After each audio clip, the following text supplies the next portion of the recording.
ఇలా జరగండి తమ్ముడు, ఇలా జరగండి పిల్లల, ఈ మూల జరగండి, ఇలా జరగండి, జరగండి.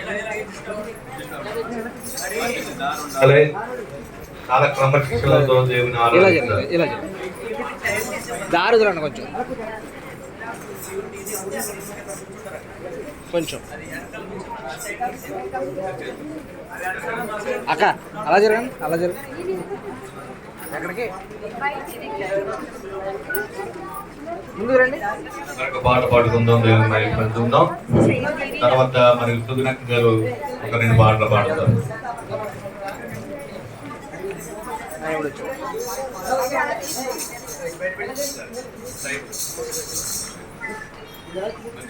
స్వామి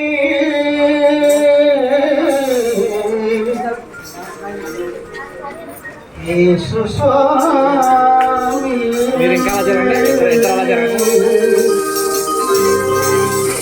పాప ముందుకు వచ్చి. నా హృదయలోగిలో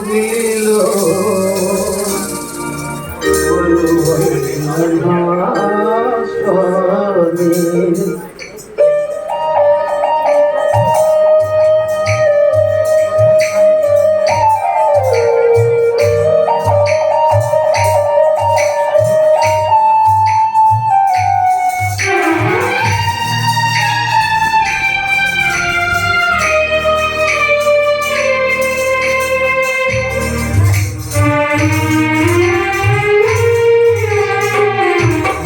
హృదయలోగిలో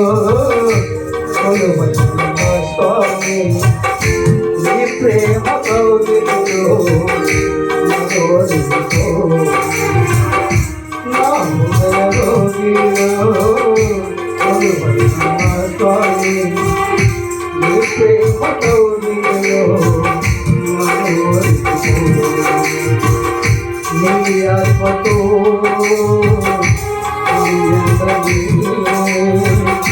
విశ్వాసగా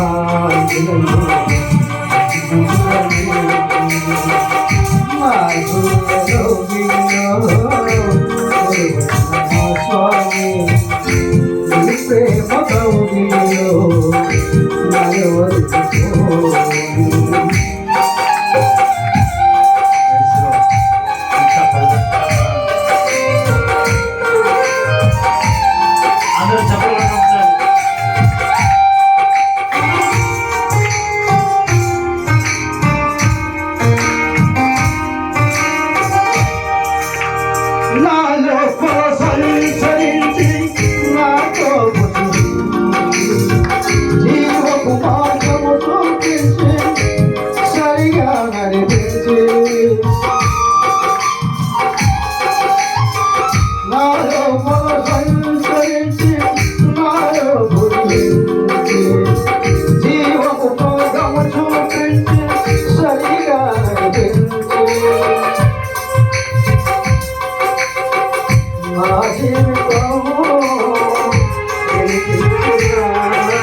ప్రేమ కోగిలలో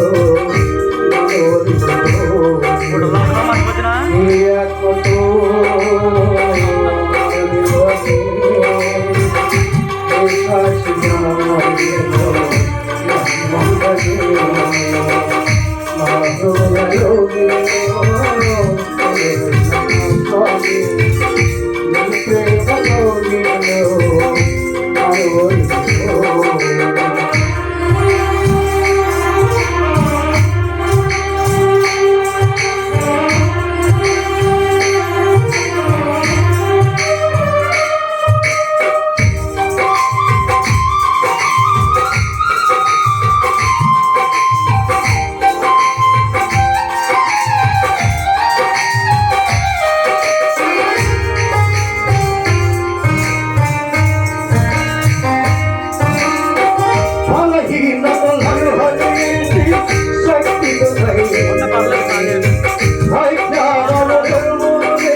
దేవుని స్తోత్రం కలుగుగా.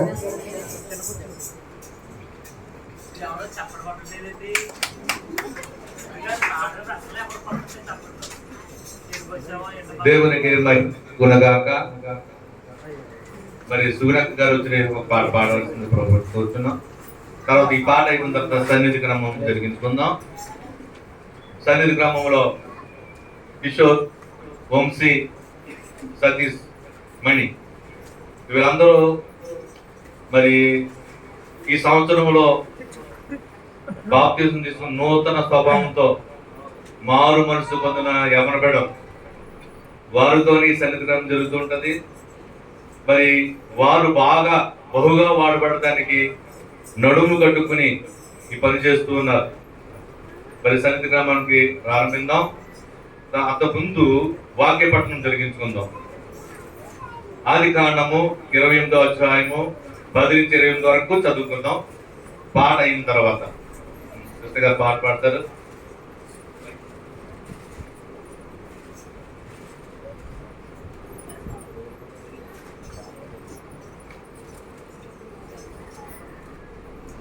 దేవునికి స్తోత్రము కలుగును గాక.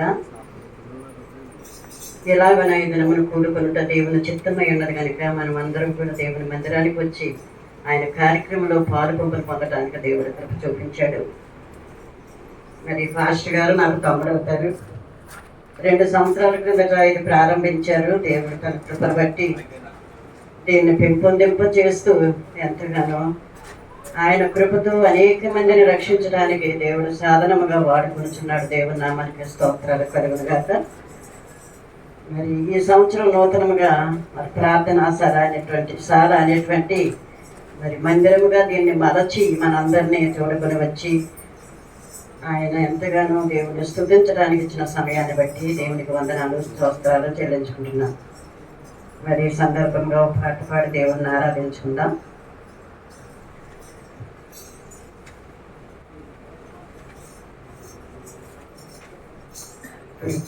కృపాక్షేమము నీ శాశ్వత జీవము నా జీవిత కాలమంతయు నీవు దయచేయువాడవు.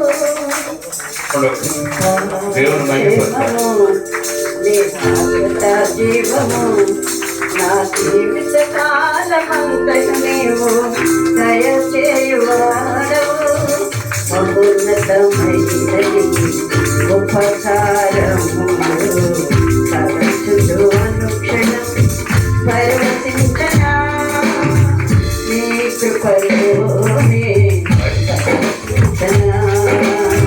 మహోన్నతమైన ఉపకారము తరచులు అనుక్షణం పరవశించనా నీ కృపలోనే పరవశించనా నీ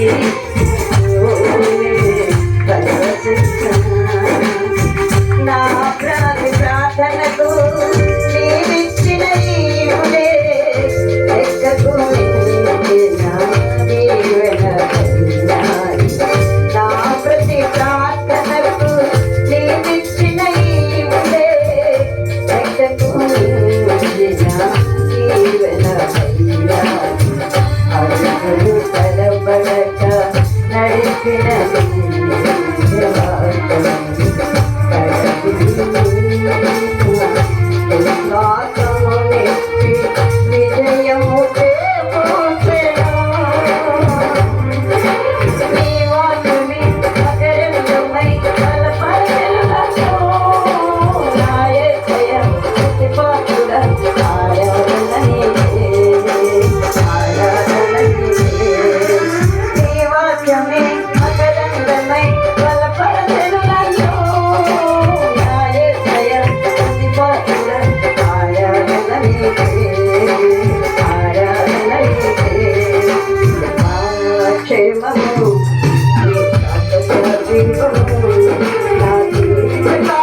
క్షేమము నీ శాశ్వత జీవము నా జీవిత కాలమంతయు నీవు దయచేయువాడు మహోన్నతమైన విశ్వకారము తలచుచు అనుక్షణం పరవశించనా నీ కృపలో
చాలా మంచిది.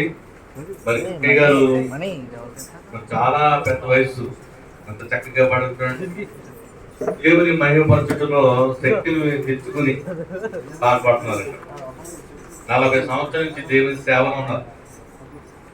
మరి అలాంటి వారు పాడుతుంటే మనం ఇంకా ఎలా ఉండాలంటే ఎంకరేజ్మెంట్ చేయాలి. కాబట్టి మరి దేవుని మహిమ గౌరవం కాక దేవుని నుంచి వచ్చిన అమ్మగారు పాట పాడతారు. మనం చదివే వరకు కూర్చుంటారా ముందుకెళ్ళి. ఆ తల్లి గారు ఎప్పుడో మందిరం చూడాలని ఆశ. కొంచెం వెనక కూర్చో. రోజు దేవుడు ఇచ్చాడు. తర్వాత దేవా గారు తల్లిదండ్రులతో పాట పాడతారు. దివిలి నన్ను ఎంతో ప్రేమిస్తారు తల్లి గారు. నేను నా మందిరాన్ని ఎప్పటి నుంచో అడిగేవారు కానీ సమయాన్ని బట్టి నేను తీసుకురావద్దు. కానీ ఈరోజు మా దేవుని కృపను బట్టి మీరు అందరూ వచ్చారు. మరి పాట పాడి దేవుని మహిమపరచాలని నా తల్లి గారిని కోరుచున్నాను. ఇదిగో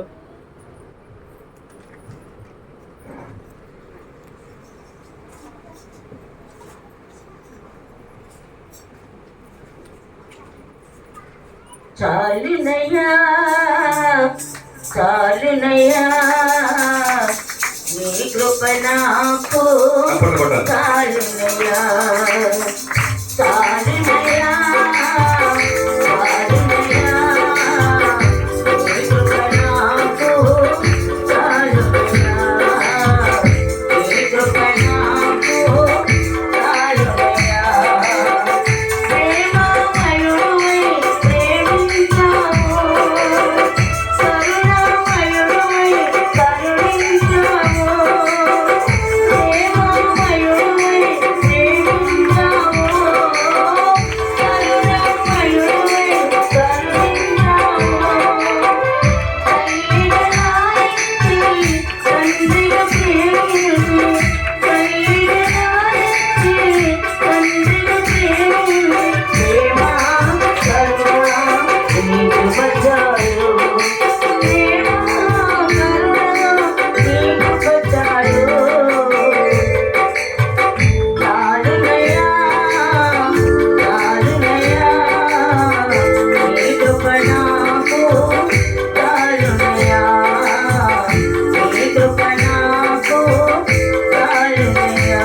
ప్రభుత్వ పేరునైనా సర్వీస్ చేస్తున్నాం. మన మధ్యన స్టెఫన్ గారు అయ్యారు గుడివాడ పరిసర ప్రాంతంలో పరిచయం చేస్తున్న దైవ సేవకులు స్టెఫన్ గారు వచ్చి ఈ యొక్క రేస్ మీద ప్రభు కూర్చున్నాం. తప్పుడు కొట్టాలి. దైవశాఖ వస్తున్నారంటే మరి దేవుని వాక్యం చదువుకుందాం. మన మధ్య ఉన్న స్టెఫన్ గారే ఆదికాండము 28వ అధ్యాయము 10 నుంచి 24 వచనములు చదివి వినిపిస్తారు. దేవుని వాక్యాన్ని చదువుతారు. అందరూ బైబిల్ తెరవండి. దేవుని వాక్యాన్ని గౌరవించి అందరూ పైకి లేచి అందరూ లేచి నిలబడండి. దేవుని వాక్యాన్ని చదువుకుందాం. ఆదికాండము 28వ అధ్యాయము 10 నుంచి 24 వచనములు మన మధ్య ఉన్న దైవ సేవకులు స్టెఫన్ గారు చదువుతారు. పరిశుద్ధ గ్రంథం నుండి ఈ పరిశుద్ధ మరణాత బైబిల్ నేషన్ సంఘంలో దేవుడి ఇంటి సమయాన్ని అనుగ్రహించిన దేవదేవునికే మహిమ ఘనత ప్రభావం కలుగుగా. వాక్యం చదువుకుందాము. పరిశుద్ధ గ్రంథం ఆదికాండం 28వ అధ్యాయము 10వ వచనం నుండి. యాకోబు బెర్షెబా నుండి బయలుదేరి హారాను వైపు వెళ్ళుచు ఒక చోట చేరి ప్రొద్దు కృంగినందున అక్కడ ఆ రాత్రి నిలిచిపోయి ఆ చోటి రాళ్లలో ఒకటి తీసుకుని తనకు తలగడగా చేసుకుని అక్కడ పండుకొనెను. అప్పుడు అతడు ఒక కలకనెను. అందులో ఒక నిచ్చెన భూమి మీద నిలుచుండి ఉండెను. దాని కొన ఆకాశములను దాని మీద దేవుని దూతలు ఎక్కుచు దిగుచుండిరి. మరియు యెహోవా దానికి పైగా నిలిచి, నేను నీ తండ్రి అయిన అబ్రహాము దేవుడను ఇస్సాకు దేవుడనై యెహోవాను, నీవు పండుకుని ఉన్న ఈ భూమిని నీకును నీ సంతానమునకును ఇచ్చేదను. నీ సంతానము భూమి మీద లెక్కకు ఇసుకకు రేణువుల వలె అగునని నీవు పడమటి తట్టును, తూర్పు తట్టును, ఉత్తరము తట్టును, దక్షిణపు తట్టును వ్యాపించెదవు. భూమి యొక్క వంశములన్నీ నీ మూలముగాను నీ సంతానము మూలముగాను ఆశీర్వదించబడును. ఇదిగో నేను నీకు తోడయుండి నీవు ఎళ్ళు ప్రతి స్థలమందు నిన్ను కాపాడుచు ఈ దేశమునకు నిన్ను మరలా రప్పించదును. నేను నీతో చెప్పినది నెరవేరు వరకు నిన్ను విడవనని చెప్పగా యాకోబు నిద్ర లేచి నిశ్చయముగా యెహోవా ఈ స్థలమందున్నాడు, అది నాకు తెలియక పోయిన గనుక భయపడి, ఈ స్థలము ఎంతో భయంకరము, ఇది దేవుని మందిరమే గాని ఏరొకటి కాదు, పరలోకపు గవిని ఇదే అనుకొనెను. తెల్లవారినప్పుడు యాకోబు లేచి తాను తలగడగా చేసుకునిన రాయి తీసి దానిని స్తంభముగా నిలిపి దాని కొన మీద నూనె పోసెను. మరియు అతడు ఆ స్థలమునకు బేతేలును పేరు పెట్టెను. అయితే మొదట ఆ ఊరి పేరు లూజు. అప్పుడు యాకోబు, నేను తిరిగి నా తండ్రి ఇంటికి క్షేమముగా వచ్చినట్లు దేవుడు నాకు తోడయుండి నేను వెళ్ళుచున్న ఈ మార్గములో నన్ను కాపాడి తినుటకు ఆహారమును ధరించుకొనుటకు వస్త్రములను నాకు దయచేసిన ఎడల యెహోవా నాకు దేవుడై ఉండెను. మరియు స్తంభముగా నేను నిలిపిన ఈ రాయి దేవుని మందిరమగును. మరియు నీవు నాకిచ్చు యావత్తులో 10వ వంతు నిశ్చయముగా నీకు చెల్లించదనని మొక్కుకొనెను. దేవుడు ఈ పరిశుద్ధ వాక్యము మనందరినీ కూడా దీవించును గాక. సాలెమరాజయ్య గారికి ఇచ్చిన ఈ మందిరాన్ని బట్టి దేవునికి మహిమ కలుగును గాక. ఆమేన్. మరియు దైవాజ్ఞలున్నా పరిశుద్ధ మోకరించదు, అందరూ మోకరించదు. స్తుతి మరియు దైవాజ్ఞలున్నా పరిశుద్ధ శాస్త్రము స్తుతి మరియు స్తుతి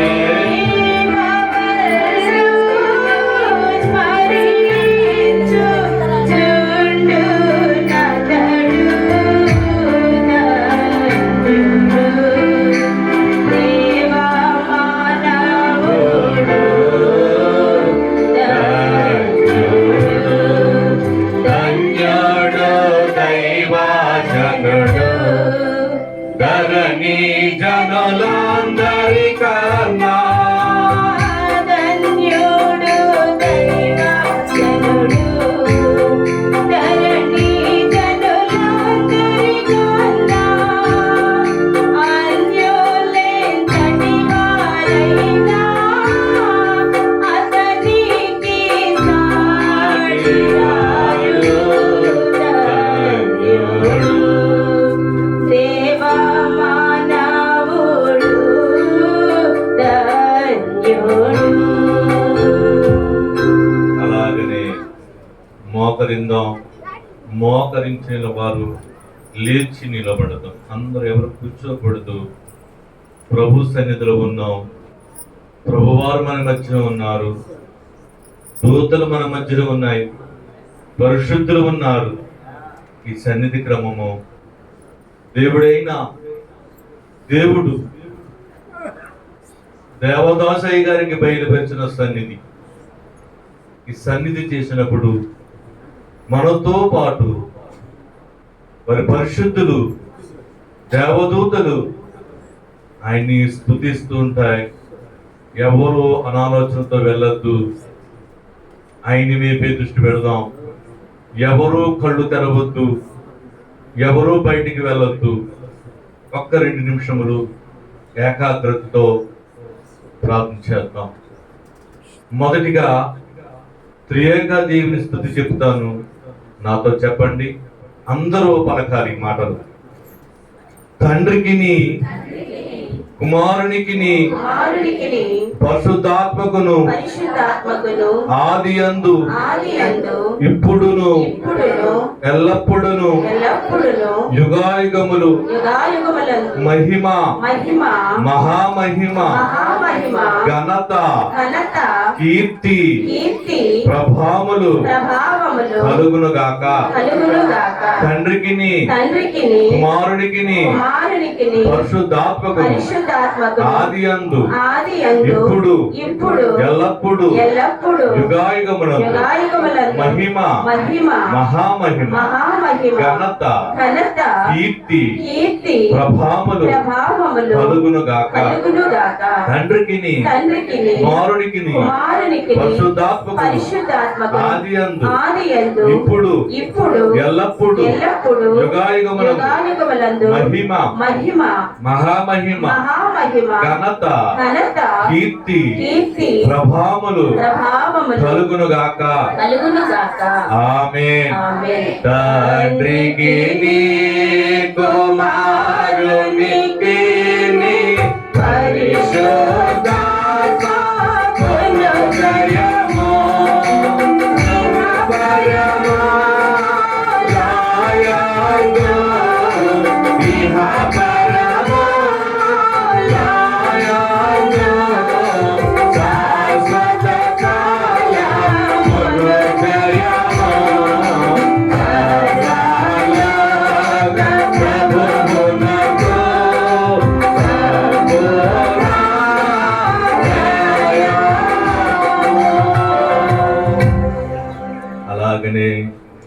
కళ్ళు మూసుకుని మోకాళ్ళతో ఉండగానే సన్నిధిలో క్రమంకి వెళుతూ ఉన్నాం. ఏక దేవుని స్తుతి చెప్పుకున్న నీవు దైవలక్షణ స్తుతి చెప్పుకుందాం. దైవలక్షణ స్తుతి అందరూ చెప్పాలి. దేవుడు దేవుడు ప్రేమయ్య ఉన్నాడు ప్రేమై ఉన్నాడు కనుక మనమెన్ని తప్పులు చేసినను చేసిన క్షమించుచున్నాడు. మనము పుట్టకముందే మనకు కావలసినవన్నీ దయచేసి ఉన్నాడు. అన్నీ మనకు ఇచ్చి వేయుటయే ఆయన ప్రేమ యొక్క లక్షణమై ఉన్నది. ఆమె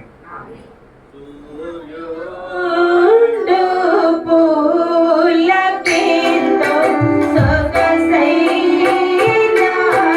రంగులాదు సూర్యుడై నాటి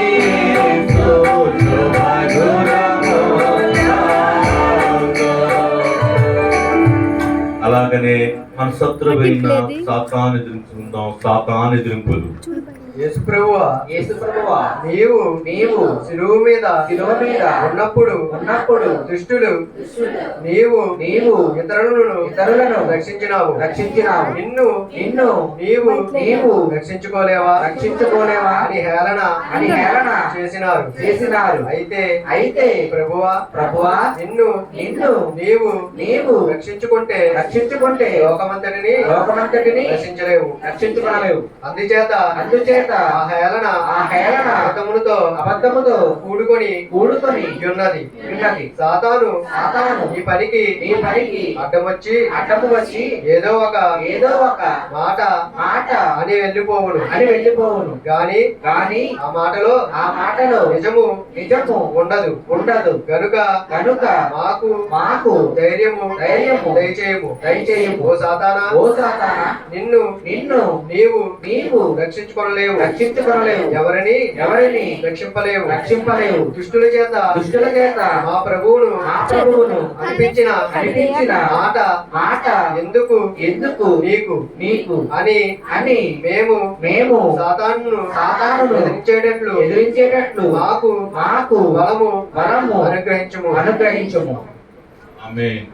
ఓ పోవేవా సాతానా జాగ్రత్త తసుమి నీ గుట్టు మాకు చిక్కేను నిన్ను చితుగా గొట్టు కన సూత్రములు మాకు నిన్ను చితుగా గొట్టు కన సూత్రములు మాకు మా తండ్రి నేర్పించి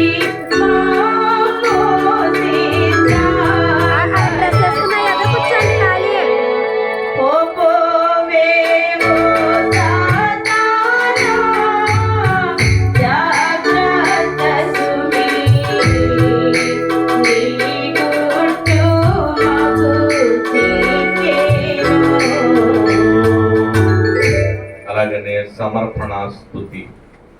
దేవా తండ్రి నా నిమిత్తమై సమస్తమును కలుగు చేసిన తండ్రి అనుదినము మాకు కావలసిన నీవు అందించుచున్న తండ్రి ఎన్నో అందుకొనలేని విడలమైనము మాకు కూడా అందించుచున్న తండ్రి నన్ను కలుగు చేసిన తండ్రి నా ప్రియుడైన తండ్రి నా దేవ నా ప్రభువ నా పోషకుడా నా రక్షకుడా నా స్వరమ నీకు అనేక నమస్కారములు.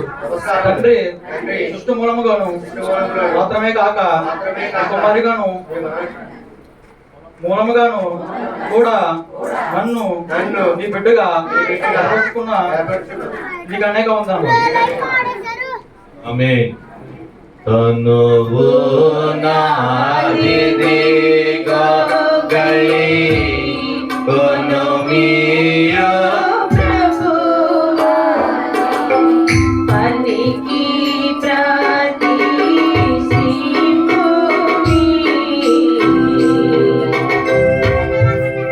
వెంటనే రాకడ ప్రార్థన, రాకడ స్తుతులు. ఒక గ్రామంలో చాలా కలహములు ఉన్నాయి. ఒకరు జ్వరముతోనున్న తన కుమార్తెను చూచుటకు వచ్చి కలహముల యొక్క భయంకర స్థితిని గూర్చి వినెను. ఈ కలహములలో తన కుమార్తెను అక్కడ ఉంచుట అపాయమని తలంచి తన ఇంటికి తీసుకొని పోయాను. అలాగనే ఈ లోకము అంతరలోకము, పాపలోకము, పాప ఫలితములున్న లోకము, అవస్థల లోకము, కరువుల లోకము, వ్యాధుల లోకము, విషపురుగుల లోకము, నిరీక్షణ లేని లోకము, మరణ లోకము, దయ్యముల లోకము, దయ్యములకు లోబడినున్న మనుష్యులున్న లోకము. గనుక ప్రభువు మనలను మోక్ష మందిరమునకు తీసుకొని వెళ్ళుటకు శీఘ్రముగా వచ్చును. ఇదే రెండవ రాకడ. తండ్రి కుమార్తెను తీసుకొని వెళ్ళినప్పుడు రాను అని చెప్పదు కదా. అలాగే మనము కూడా మేఘములోనికి రాము అని చెప్పకూడదు. ప్రభువా తండ్రి సిద్ధముగా ఉన్నాను అని చెప్పవలను. అట్లు చెప్పగల కృప దయచేయుడు అని నమ్మి నిన్ను స్తుతించుచున్నాము. ఆమేన్. నీనిక సిద్ధముగా లేనని తెలిసిన జీవితము గాన పరిశోధాత్మయేన గాన పరిశోధాత్మయేన గడకు సిద్ధము చేసి కొనెను. గడకు సిద్ధము చేసి కొనెను. త్వరగా రాను నా యేసు, త్వరగానే రాను తండ్రి. మహోన్నత దానికి వందనము తండ్రి. ఇప్పుడు వరకు జరిగిన కార్యక్రమం అంతా నీ మహిమార్థమై జరిగినందుకు స్తోత్రములైన. ఇకనూ జరగబోయే కార్యక్రమం అంతా నీ మహిమార్థమే జరిగించుకుని మా మధ్యకి ప్రధాన యాజకుడిగా దిగి వచ్చిన యేసయ్య నామం అడుగుచున్నాం తండ్రి. ఆమేన్. మంచిది, చేసి నిలబడదాం. మరి ఈ బిడ్డలు ఎంతగానో దేవుని సన్నిధిలో రండమ్మా, యేసురాజు గారు అబ్బాయి గారు రండి, స్వామి రండి. మరి దేవునికి కట్టబడి దేవుని విషయంలో నడుము కట్టుకుని పనిచేస్తున్న బిడ్డలు మరి సన్నిధి అంత చక్కగా చేశారు. ఇది దేవునికి మహిమ కలుగు కాక. ఆమేన్. మన మధ్యలో ఉన్న దేవ గారు వచ్చి 2 సన్నాలు పాడవలసింది ప్రభు కోరుచు.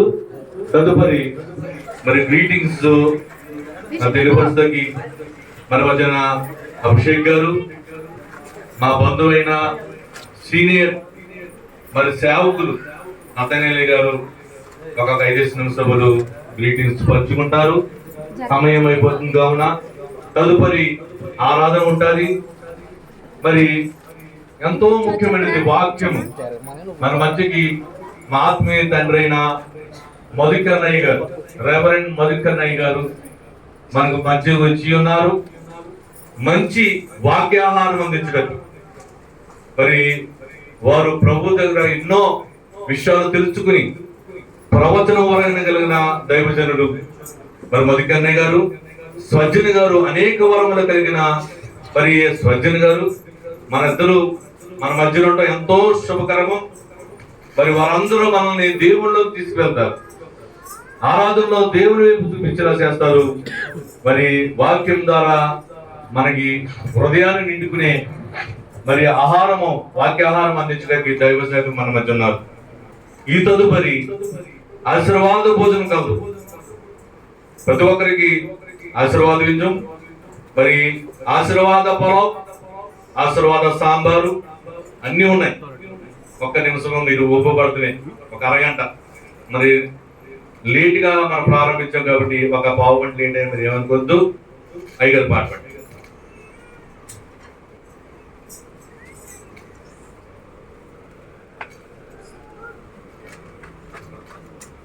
దేవునికి స్తోత్రం. ఏరియా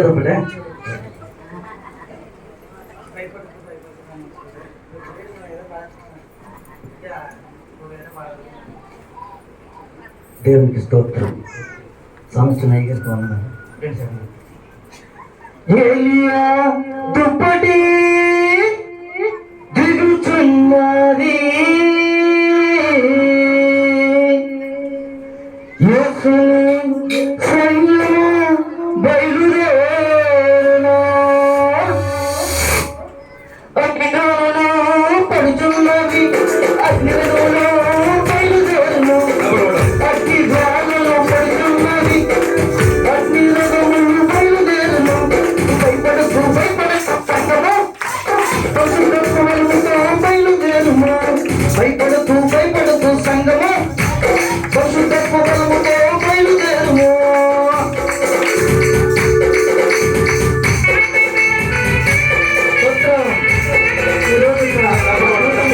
యాక్టివ్ ఉండాలి. ప్రభు యాక్టివ్ ఉండాలి.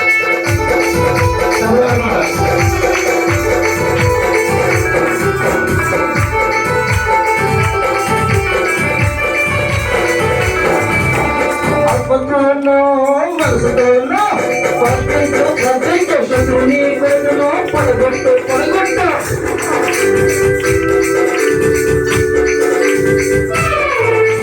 ఆత్మతోనో మనసుతోనో ప్రపంచ శత్రుని కొడుకును పడగొట్టు పడగొట్టు. గురుభూతి శత్రువును బంధించు, యేసుని నామములో జయమందు జయమందు. భయపడకు భయపడకు సంగమా, పశుత్వ బలముతో బయలుదేరును. భయపడకు భయపడకు సంగమా, పశుత్వ బలముతో బయలుదేరును. సంగమా భయపడకు, ఆకాశం నిలబడుతుంది, వాక్యం తెలుస్తుంది, అభిషేకం ఉంటుంది.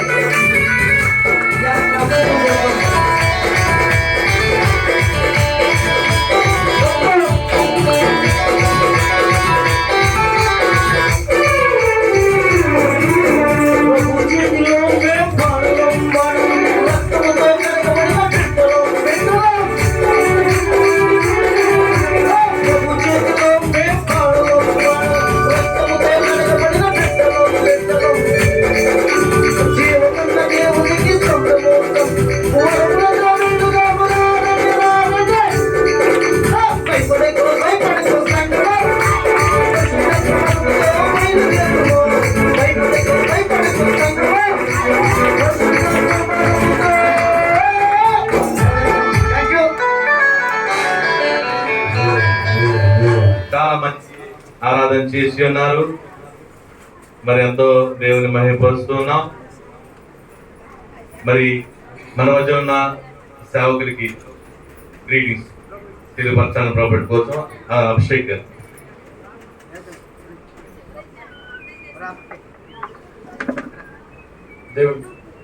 దేవుడికి స్తోత్రం కలుగును. హల్లెలూయా హల్లెలూయా. సంబంధించిన దైవజనులకు హృదయపూర్వకంగా చెల్లిస్తూ ఉన్నాను. మరి వివిధలో ఇచ్చిన దైవజనులు స్వచ్ఛల గారికి, నత్తలయ్య గారికి, మరొక దైవజనులకు మరి దేవుడిగా ఏర్పాటు చేయడానికి దైవజనులు మొదలకన్నయ్య గారికి కూడా హృదయపూర్వక ధన్యవాదాలు చెల్లిస్తూ ఉన్నాను. మరి ఈ రీతిగా మనం కూడుకున్న మండపి కేవలం దేవుడి యొక్క మహాకృప. మరి భయంకరమైన దేవుడు మనం ఉంటుండగా దేవుని యొక్క దర్శనం ద్వారా దేవుని యొక్క పిలుపుని పట్టుకుని మా దైవజనులు శాలిరాజు గారు నిర్మించినటువంటి మందిరమును ఈ రీతికి సంవత్సరంలో ప్రార్థనాశాలగా మార్చి అనేకమైనటువంటి క్రైస్తవ బిడ్డలకు, దేవుని యొక్క సహోదరులకు మరి ప్రార్థన చేయాలని ఉద్దేశించి దేవుడు ఏర్పాటు చేసినటువంటి మందిరమును బట్టి దేవుడికి వందనాలు చెల్లిస్తూ, ఎందుచేత ఈ కార్యక్రమం వారు జరిగిస్తూ ఉన్నారు. మరి దేవుని యొక్క దర్శనం వారు జరిగిస్తూ నమ్ముతూ ఉన్నారు. ఒక వాక్యం మనం చదువుకుందాం. కీర్తన గ్రంథము 11వ అధ్యాయము 4-5 మాటలను చదివినట్లయితే అక్కడ దైవజనుల యొక్క ఉద్దేశం మనకు చక్కగా కనబడతా ఉంటారు. యెహోవా యెహోవా తన పరిశుద్ధ ఆలయములో ఉన్నాడు.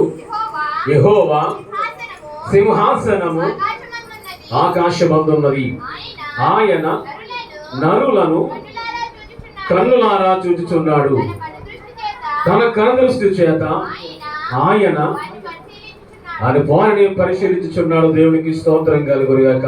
యెహోవా తన మందిరంలో ఉన్నాడు. యెహోవా తన మందిరంలో ఉన్నవాడు ఖాళీగా ఉండడు.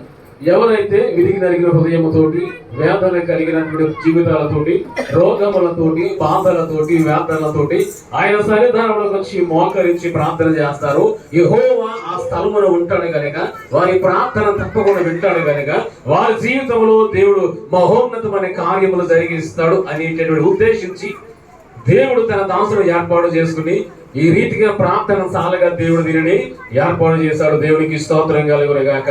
హల్లెలూయా, హల్లెలూయా. ఇంతకు చదువుకున్న లేఖన భాగంలో చదివినట్లు యాకోబు అంటారు కదా, ఇది దేవుని మందిరమే గాని మరి ఏదియో కాదు, ఇది భయంకరమైన స్థలం. అనగా ఇక్కడ దేవుని ఆత్మ బలంగా పనిచేస్తా ఉంటారు కనుక ఇక్కడికి వచ్చిన వారందరి జీవితంలో కూడా దేవుడు తన చిత్తంలో జరిగిస్తాడు, దేవుడు తన కార్యంలో జరిగిస్తాడు, దేవుడు తన ఉద్దేశములను ప్రతి వారి జీవితంలో జరిగిస్తాడు అనేటటువంటి ఉద్దేశంతో యెహోవా దేవుడు అనగా తండ్రి అయిన దేవుడు, త్రియేక దేవుడు మన మధ్యలోకి దిగి వచ్చి మనం చేసిన విన్నపములు కానివ్వండి, యాచనలు కానివ్వండి, ప్రార్థనలు కానివ్వండి, ఆయన చెవులారా ఆలకించి నరులను కన్నులారా చూస్తా ఉంటాడు. అనగా ఇక్కడ చేరి వచ్చిన మనందరిని కూడా దేవుడు చూస్తాడు కనుక, చూసిన వాడు ఖాళీగా ఉండడు కనుక, మనం పెదవులను వచ్చి ప్రతి ప్రార్థన కూడా దేవుడు ఆలకిస్తాడు కనుక తెప్పరిల్లినటువంటి జీవితంలో దేవుడు శాంతిని, సమాధానమును, అనారోగ్యంగా ఉన్న వారిని దేవుడు స్వస్థపరచడానికి తన కార్యంలో జరిగిస్తాడు. దేవునికి స్తోత్రం కలుగునుగాక. హల్లెలూయా, హల్లెలూయా. దైవజనులు గారు నాతో పంచుకున్న ఆయన సాక్ష్యాన్ని బట్టి నేను ప్రార్థన చేసినప్పుడు దేవుడు తన జీవితంలో మహోన్నతమైన కార్యములు ఆయన ద్వారా జరిగించబోతా ఉన్నాడు. నమ్మిన వాడు దేవునికి స్తోత్రం చేయలేదా? హల్లెలూయా, హల్లెలూయా. దేవుడు ఆయన కనిపించాడు. దేవుడు దర్శన వాక్యములు వారికి ఇచ్చారు. వారి ద్వారా దేవుడు అనేకమైన అద్భుతములు జరిగించబోతున్నాడు రానున్న కాలంలో. ఆ దైవజనులను బట్టి దేవునికి స్తోత్రం చెల్లిస్తున్నాడు. యెహోవా దేవుడు అనగా త్రియేక తండ్రి ఆయన మందిరములో ఉంటాడు కనుక, ఉన్న దేవుడు మనం చూస్తూ ఉంటాడు కనుక, చూసిన వాడు మనల్ని పట్టించుకుంటాడు కనుక మన జీవితంలో ఎన్నో అద్భుతములు, మహత్తర కార్యము జరిగిస్తాడు. అతి కృపాదేవుడు మనందరికీ అనుగ్రహించునుగాక. మంచిదండి, చాలా చక్కటి మాటలు. నేను ఎప్పుడు ఏ సమస్య వచ్చినా మరి బ్రదర్కి నేను ఫోన్ చేసి చెప్తాను, ప్రార్థన చేయండి అని. నిజమే, దేవుడు ప్రార్థన చేస్తే అన్నీ కూడా బయటకు వస్తారు. రోజు నీ చేసే ఈ కార్యక్రమాన్ని దేవుడు చక్కగా ఆయనకి తెలియపరిచారు. అనేక మంది ఇక్కడ స్వస్థపడటానికి ఇదొక వేదిక, ఇదొక స్థలం.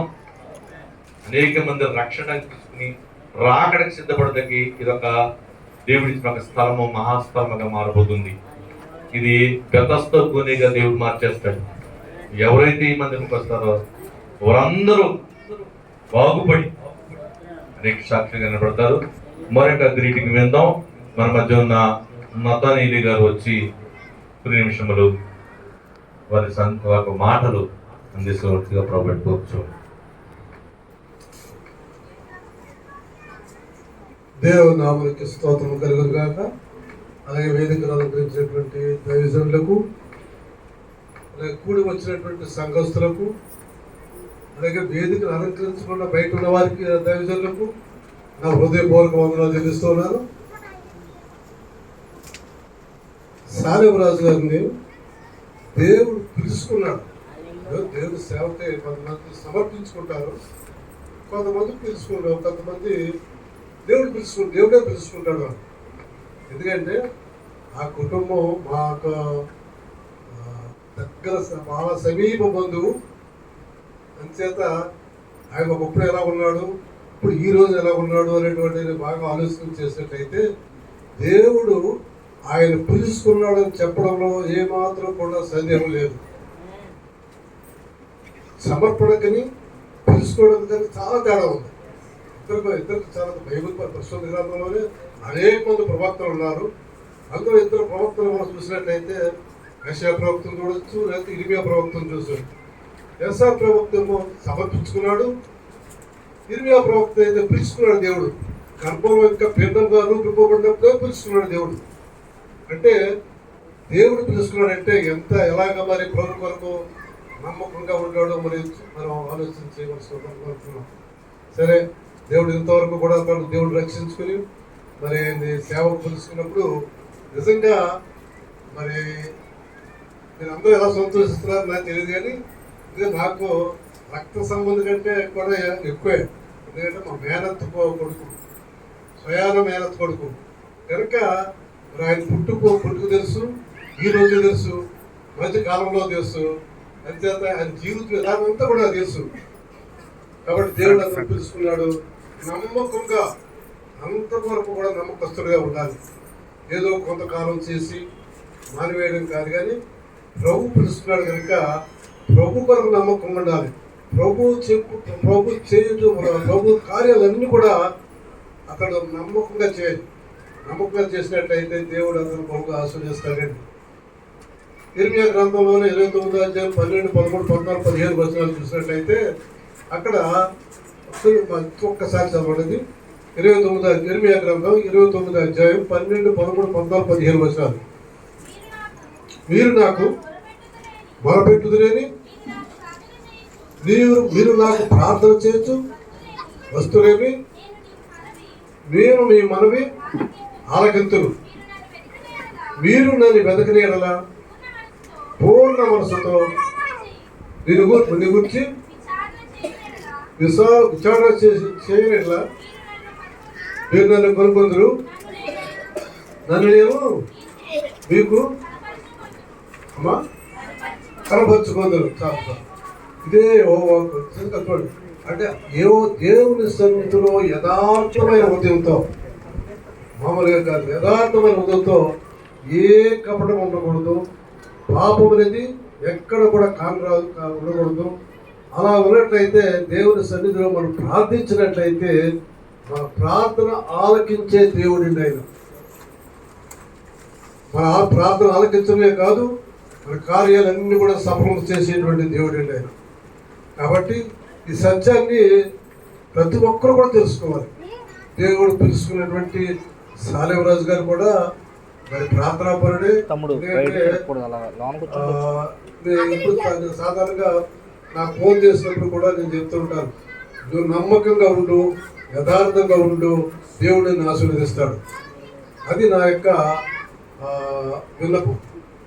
కాబట్టి ప్రతి ఒక్కరు, ఒక సాలేవరాజునే కాదు, ఇక్కడ కూడి వచ్చినటువంటి ప్రతి ఒక్కరిని ఆశీర్వదిస్తాడు. ఎప్పుడైతే నమ్మకంగా మనం ప్రార్థన చేస్తామో, ప్రభు సన్నిధిలో నమ్మకంగా ఉంటామో, ఆయన ఆశీర్వదించే దేవుడు. కాబట్టి మరి ఈ సాలేవరాజు గారు ఇక్కడ తలపెట్టినటువంటి ప్రార్థనాశాల అంటే సాధారణంగా ఏంటంటే ఇక్కడ స్వస్థత అని మొట్టమొదట్లో అనుకున్నాడు, కానీ అది కొంచెం మార్చి ప్రార్థనాశాలని దానికి నామకరణం చేశాడు. అది దేవుని యొక్క చిత్తమై ఉండదు. దేవుని యొక్క ఆలోచన లేకుండా మన తలంపులు కానీ మన ఉద్దేశాలు కానీ అవేమి కూడా పని చేయకండి. దేవుని యొక్క పిలుపు మేరకు, దేవుని యొక్క ఉద్దేశం మేరకు మనం చేసినట్లయితే అవి ఫలిస్తాయి.